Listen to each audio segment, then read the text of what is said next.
नमस्ते प्रणाम दोस्तों, अपने चंदा देहाती लोकगीत चैनल पर आप सभी का बहुत बहुत स्वागत करती हूँ। दोस्तों, हम लोग चल रहे हैं एक प्यारा सा आप लोगों को दर्द भरा सोहर गीत सुनाने।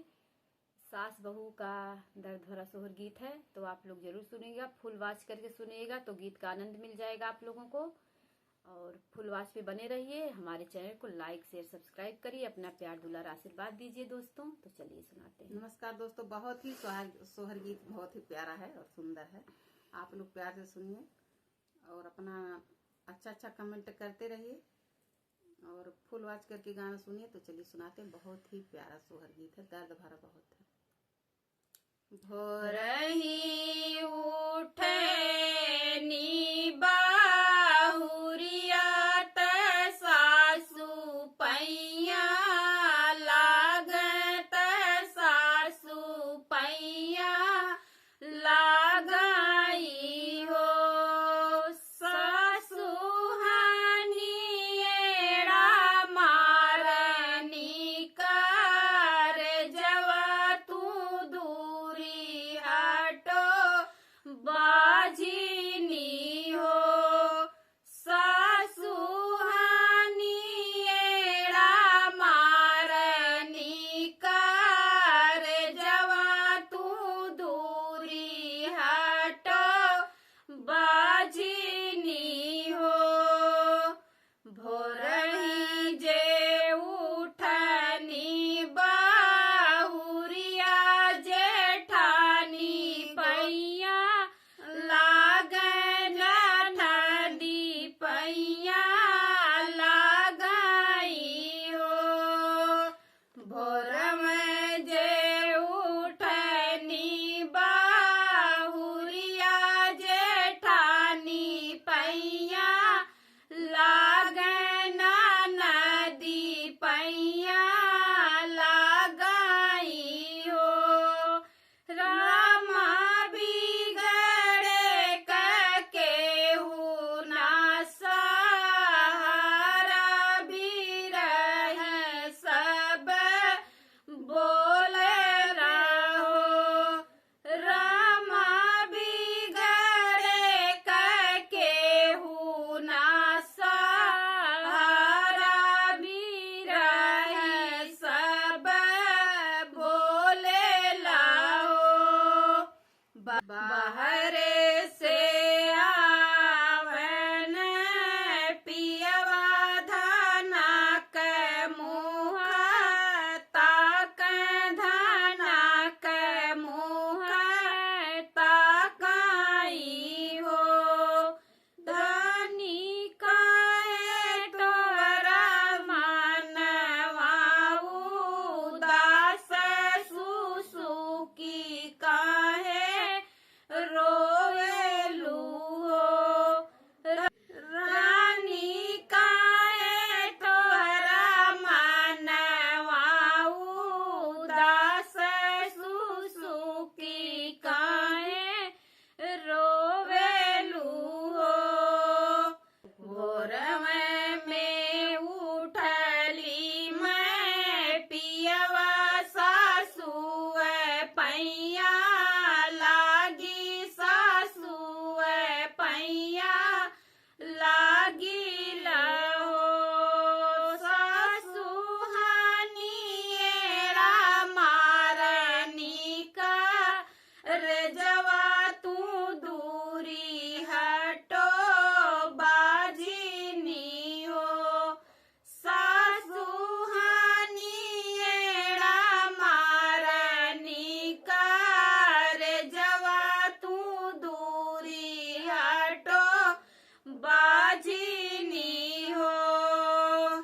भोर में उठली जे पियवा जेठानी पैया लागी नदी पैया लागी हो। भोर में उठली जे पियवा जेठानी पैया लागी नदी पैया लागी लाओ। पिया सब केहू बोले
गोदिया खेले ओरी ले गोदिया खेलई हो बहिनी छूटी गई न बजनी के नमवा ओरी ले गोदिया खेले ओरी ले गोदिया खेलई हो भोरही उठनी बहुरिया त सासु पैया लागे त सासु पैया